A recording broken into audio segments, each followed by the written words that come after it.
बोलिए करुणा के सागर बुद्ध भगवान की जय। छत्रपति साहू महाराज की जय। बोलिए जगत गुरु संत शिरोमणि रविदास की जय। ज्ञान की देवी सावित्री बाई फूले की जय। ज्योतिबा फूले नारायणा गुरु पेरियार की जय। मौर्य वंश के दशों महाराज की जय। बोलिए हिरण्यकश्यप बलि विरोचन महाराज की जय। मान्यवर कांसीराम व सभी मूल निवासियों की जय। इन सभी को दिल में रखकर संविधान का निर्माण करने वाले विश्वरत्न बोधिसत्व बाबा साहब डॉक्टर भीमराव अंबेडकर की जय। नमो तस्य भगवतो अरहतो सम्मा संबुद्धस्य।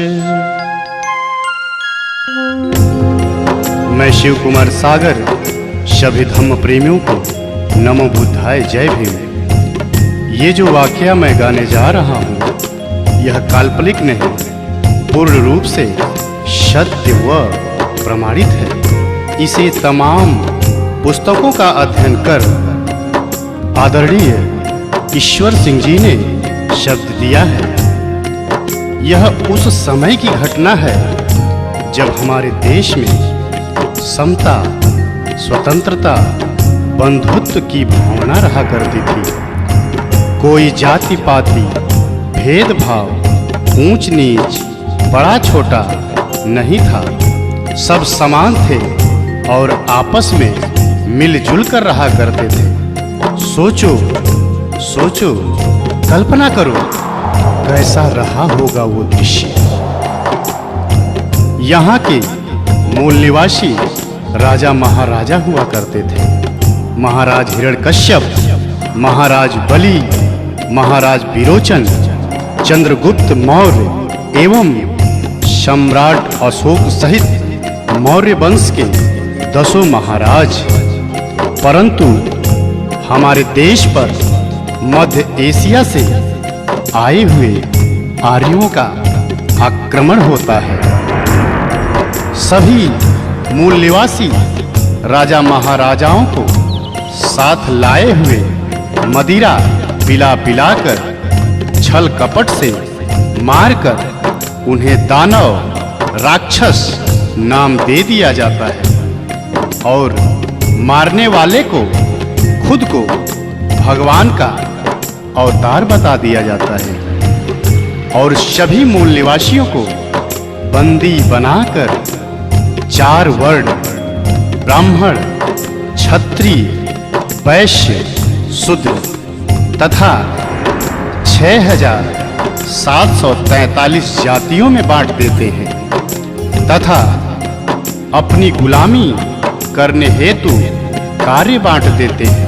जैसे नाई हमारी हजामत करेगा, धोबी कपड़ा धोएगा, अहिर हमें दूध घी देगा, कोयरी हमें सब्जी उगा कर देगा, चमार चमड़ा छीलकर जूते बनाएगा, गणेरी भेड़ से ऊन कंबल देगा, कहार पानी भरेगा, कुम्हार घड़ा बनाएगा, लोहार कुर्सी मेज बना कर देगा, इत्यादि इत्यादि कार्य बांट देते हैं। छुआछूत की भावना चरम सीमा पर पहुंच जाती है। शूद्रों के ऊपर कहर ढाए जाते हैं। उसी समय 14 अप्रैल 1891 को मध्य प्रदेश इंदौर के महू छावनी में पिता रामजी राव के यहाँ माता भीमाबाई की गोद में एक अद्भुत बालक का जन्म होता है। बालक बड़ा होता है स्कूल जाता है तो देखता है छुआछूत, गुलामी, अस्पृश्यता, पाखंड, भ्रमजाल में हमारा समाज जकड़ा हुआ है। यह देख बालक को कष्ट हुआ और समाज को गुलामी की जंजीरों से छुड़ाने की कसम खा लेता है और आंदोलन छेड़ देता है। समय गुजरता गया, बालक को स्कूल के बाहर पढ़ना पड़ा, पर संघर्ष करना नहीं छोड़ा। बालक की शादी हो गई, पर संघर्ष करना नहीं छोड़ा। बालक के बाल बच्चे हो गए, पर संघर्ष करना नहीं छोड़ा। बालक को पढ़ने विदेश जाना पड़ा, पर संघर्ष करना नहीं छोड़ा। बालक के बच्चे की मृत्यु हो गई, पर संघर्ष करना नहीं छोड़ा। बालक की पत्नी की भी मृत्यु हो गई, पर संघर्ष करना नहीं छोड़ा।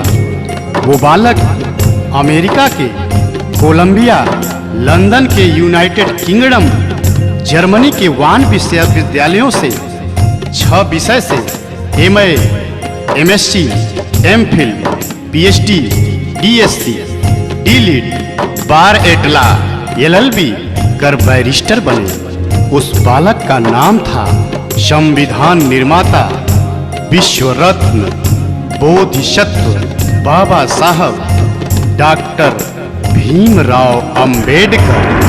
जगत में कैसे हुआ महान, जगत में कैसे हुआ महान।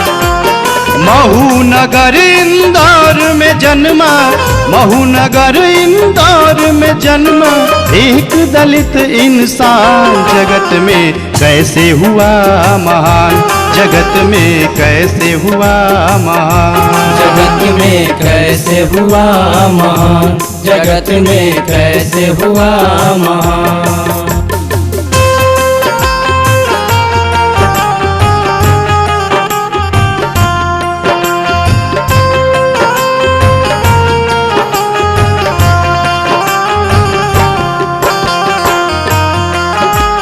फिर बाबा साहब का बचपन बहुत ही कष्टदायक गुजरता है। कैसे? अछूत में बचपन बीते, पढ़ते जख्मों को सीके। कहीं पानी नहीं मिलता, गला पानी बिन सूखे। कहीं पानी नहीं मिलता, गला पानी बिन सूखे। मदरसा पढ़ने जाते, सब छुआछूत मनाते।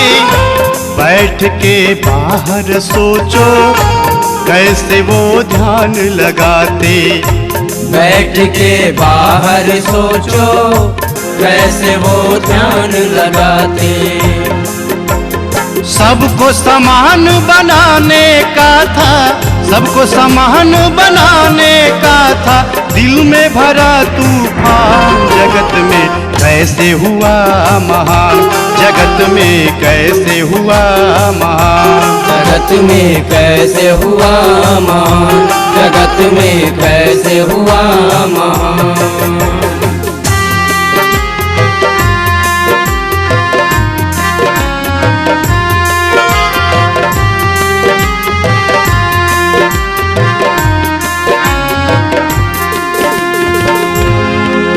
बाबा साहब को स्कूल के बाहर बैठने दिया जाता था।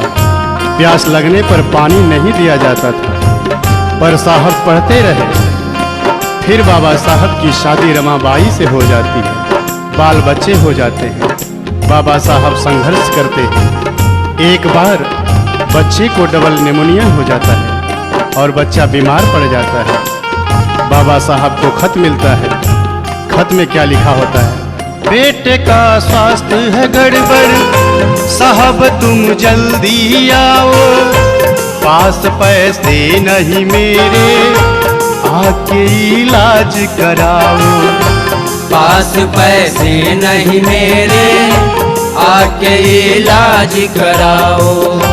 पर बाबा साहब क्या करते हैं?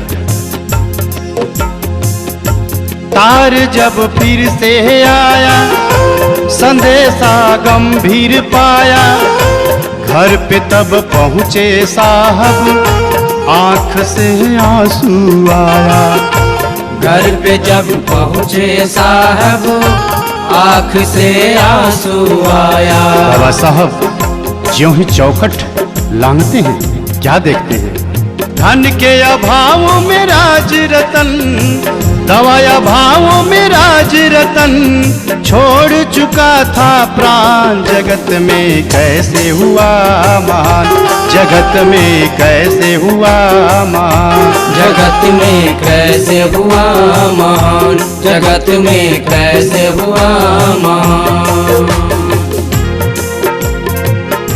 बाबा साहब जिस बेटे को कहते थे तू मेरा शेर है, तू मेरा पिए है, तू बड़ा होकर तुम्हें मेरा एक बहुत बड़ा काम करना है, वही बेटा आज चल बसा। बाबा साहब बेटे की लाश को वहीं छोड़ पत्नी रमाबाई से कहते हैं, रामू मैं जा रहा हूँ। यह सुन गांव वाले बोल पड़ते हैं, अम्बेडकर तू कैसा बाप है। बेटा दवा के अभाव में चिल्लाता रहा, छटपटाता रहा, तुम्हारा नाम ले लेकर एक एक साथ गिनता रहा। तुम नहीं आए और आज आए भी तो मरने के बाद, वो भी बिना अंतिम संस्कार किए जा रहे हो। तो बाबा साहब कहते हैं, क्या कहते हैं? मेरी है क्या मजबूरी, ऐसे कैसे मैं बताऊं, मेरा जाना है जरूरी, कैसे सबको समझाऊं। मेरा जाना है जरूरी, कैसे सबको समझाऊं। दिल में मेरे कसक है, काश थोड़ा पहले आते, कम से कम लाल से अपने बात दो ही कर पाते। कम से कम लाल से अपने बात दो ही कर पाते। मैं ना पहुंचा कितने मरेंगे, मैं ना पहुंचा कितने मरेंगे, सब है मेरी संतान। जगत में कैसे हुआ महान, जगत में कैसे हुआ महान, जगत में कैसे हुआ महान, जगत में कैसे हुआ महान। बाबा साहब कहते हैं, अगर मैं आज नहीं पहुंचूंगा तो जैसे मेरे साथ हुआ है सबके साथ होगा।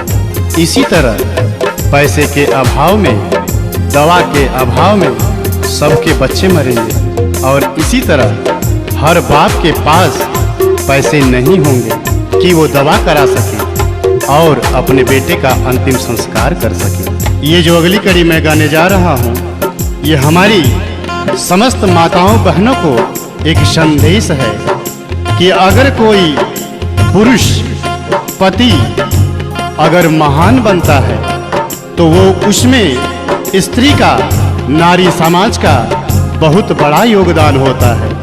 बाबा साहब को भी महान बनाने वाली उनकी पत्नी रमाबाई को सारा श्रेय जाता है। उस माता रमाबाई को करोड़ों करोड़ों बार नमन। वो रमाबाई साहब से क्या कहती है? अंतिम संस्कार करन को साहब से ये फरमाया, कुछ पैसे हैं तो दे दो, रमा ने हाथ बढ़ाया। कुछ पैसे हैं तो दे दो, रमा ने हाथ बढ़ाया। लेकिन होता क्या है? रमा की बात ये सुनकर साहब ने फफक के रोया। बात तब समझी रमा ने साहब को धीरज धराया।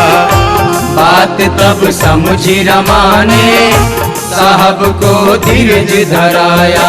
बेटे को साड़ी में लपेटे, बेटे को साड़ी में लपेटे चली रमा शमशान। जगत में कैसे हुआ मान, जगत में कैसे हुआ मान, जगत में कैसे हुआ महान, जगत में कैसे हुआ महान।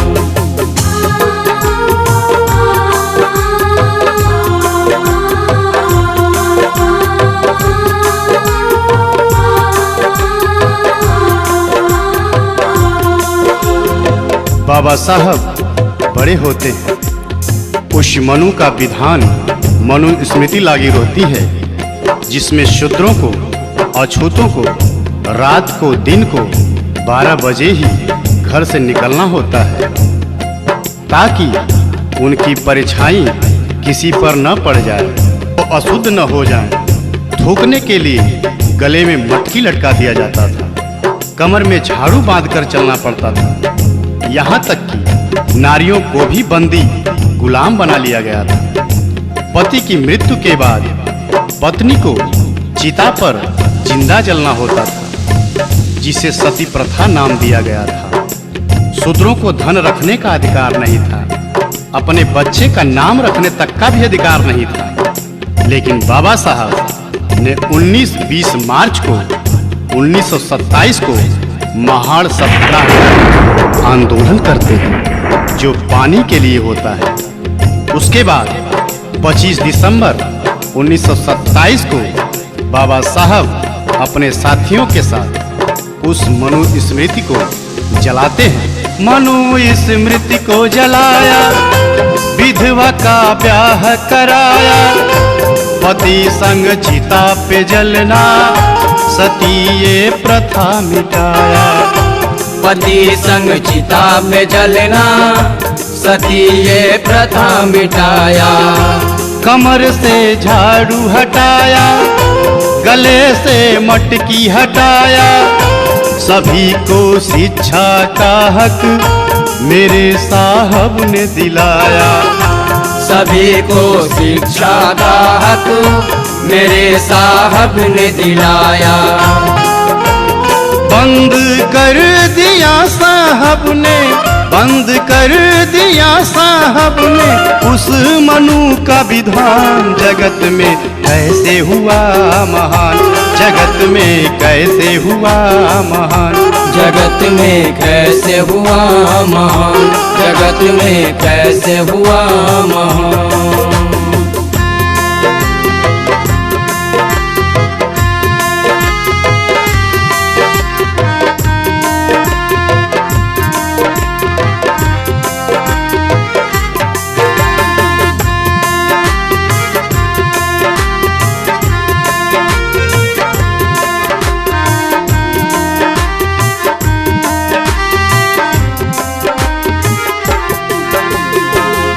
इसके बाद बाबा साहब गोलमेज सम्मेलन में पहुंचकर 4 मांग रख देते हैं। पहला, वयस्क मताधिकार। दूसरा, जनसंख्या के आधार पर पर्याप्त प्रतिनिधित्व। तीसरा, 2 मत का अधिकार। चौथा, पृथक निर्वाचन क्षेत्र। साहब की यह मांग सुनकर सभी बौखला जाते हैं और साहब को जान से मारने की धमकी देना शुरू कर देते हैं। पर साहब साफ कह देते हैं, मैं रहूं या ना रहूं, पर मैं दलितों को, शोषितों को, उनको उनका हक दिलवा कर ही मानूंगा। यह सुन गांधी आमरण अनशन पर बैठ जाते हैं। फिर साहब के नहीं मानने पर मनुवादी दलितों, शोषितों की झोपड़ी जलाना शुरू कर देते हैं, मारना पीटना, इज्जत लूटना शुरू कर देते हैं। तब बाबा साहब कहते हैं, जब मेरा दलित समाज ही लूट जाएगा, नहीं रहेगा, तो मैं किसके लिए लड़ूंगा। यह सोच बाबा साहब समझौते के लिए तैयार हो जाते हैं। उनकी केवल एक मांग, वयस्क मताधिकार मिलता है। शेष 3 की जगह आरक्षण पास किया जाता है। पहले जिसके पास संपत्ति थी, पढ़ा लिखा था, वही वोट देने का अधिकारी था।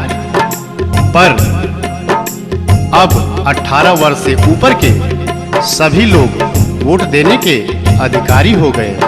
वहीं से हमारा समाज नौकरी चाकरी पाने लगा। बाबा साहब की चारों मांगे नहीं पूरी हुई। आंख में आंसू लेकर बाबा साहब समझौते पर हस्ताक्षर करते हैं। पूना में यह समझौता दिनांक 24 सितंबर 1932 को हुआ, जिसको पूना पैक्ट नाम दिया गया। आंख में आंसू लेके साहब ने कलम उठाया, करके संतोष वहीं पर गांधी की जान बचाया। करके संतोष वहीं पर गांधी की जान बचाया। जान पे खेल के अपनी साहब ने हक ये दिलाया, दलित भाई और शोषित जाके तब कुर्सी पाया। दलित भाई और शोषित जाके तब कुर्सी पाया। ISPCS आज बन रहा, ISPCS आज बन रहा, CM PM प्रधान। जगत में कैसे हुआ महान, जगत में कैसे हुआ महान, जगत में कैसे हुआ महान, जगत में कैसे हुआ महान। यहीं से हमारा दलित शोषित समाज नौकरी हेतु कुर्सी पाना शुरू हुआ, पर हमारा समाज नौकरी पाकर उस बाबा साहब को भूल जाता है और जाकर मंदिर मस्जिद में मत्था टेकता है। ये शिव कुमार सागर धिक्कारता है ऐसे नौकरी वालों को, ऐसे कुर्सी वालों को, जिसके हृदय में जुबां पर बाबा साहब का नाम नहीं। ये वाकया गाने में हृदय रो रहा है, रोम रोम रो रहा है। आगे बाबा साहब की पत्नी रमाबाई बीमार पड़ जाती है। बाबा साहब रो रो कर रमा से कहते हैं, रामू, तुम्हें जो रोग हुआ है उसके दुनिया में बहुत डॉक्टर हैं, पर मेरे समाज को जो रोग हुआ है उसका केवल और केवल मैं ही डॉक्टर हूँ, मुझे क्षमा करना। पत्नी का भी इलाज बाबा साहब पैसे व समयाभाव के कारण नहीं करा पाते और दिनांक 27 मई 1935 को पत्नी रमाबाई भी चल बसी। इसके बाद 13 अक्टूबर 1935 को बाबा साहब सिंह गर्जना करते कहते हैं, मैं एक हिंदू अछूत पैदा हुआ, ये मेरे बस में नहीं था, पर मैं एक हिंदू के रूप में नहीं मरूंगा, ये मेरे बस में है। और बाबा साहब दिनांक 14 अक्टूबर 1956 को नागपुर में अपने 5 लाख अनुयायियों के साथ बौद्ध धर्म ग्रहण करते हैं। इसके बाद दिनांक 6 दिसंबर 1956 को साहब इस दुनिया से हमसे सबसे विदा ले लेते हैं। वो 3 बात समझा के गए, वो 3 बातें क्या है? साहब का कथन है सच्चा, शिक्षित और संगठित हो जा, जान लो अपने हक को, मिल के संघर्ष किए जा। जान लो अपने हक को, मिल के संघर्ष किए जा। हमको सम्मान दिया है, जग में पहचान दिया है, बन के बौद्धिस्ट ये जीवन जगत के नाम किया है। बन के बौद्धिस्ट ये जीवन जगत के नाम किया है। जाते जाते दे गए साहब, जाते जाते दे गए साहब, हमें सफल संविधान। जगत में कैसे हुआ महान, जगत में कैसे हुआ महान। महू नगर इंदौर में जन्मा, महू नगर इंदौर में जन्मा एक दलित इंसान। जगत में कैसे हुआ महान, जगत में कैसे हुआ महान, जगत में कैसे हुआ महान। जगत में कैसे हुआ महान।